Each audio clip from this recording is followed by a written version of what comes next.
1924 ఒక అరాచక ప్రభుత్వం, ఒక సైకో ప్రభుత్వం ఆంధ్రప్రదేశ్ రాష్ట్ర ఆర్థిక వ్యవస్థని చిన్నభిన్నం చేసి రాజధాని లేని రాష్ట్రంగా తయారు చేయాలనే ఉద్దేశంతో అనేక అవాంతరాలు సృష్టించినప్పటికీ ఈరోజు మరలా తెలుగుదేశం, జనసేన, భారతీయ జనతా పార్టీ కూటమి ఆంధ్రప్రదేశ్ రాష్ట్రంలో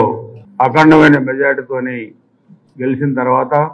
ఏ రాజధాని లేకుండా చేయాలని చూశారో అదే రాజధానికి ఈరోజు మరలా కేంద్ర ప్రభుత్వం 15,000 కోట్ల రూపాయలు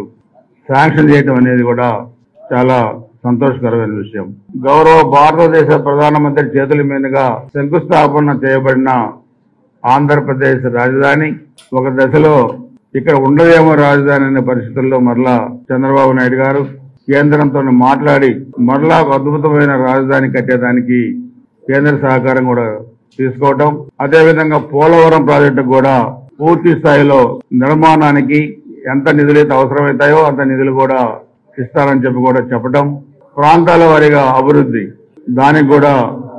నిధులు ఇస్తామని చెప్పటం ఆంధ్రప్రదేశ్ కు ఒక శుభ పరిణామం అని చెప్పి కూడా తెలియజేస్తా ఉన్నాను.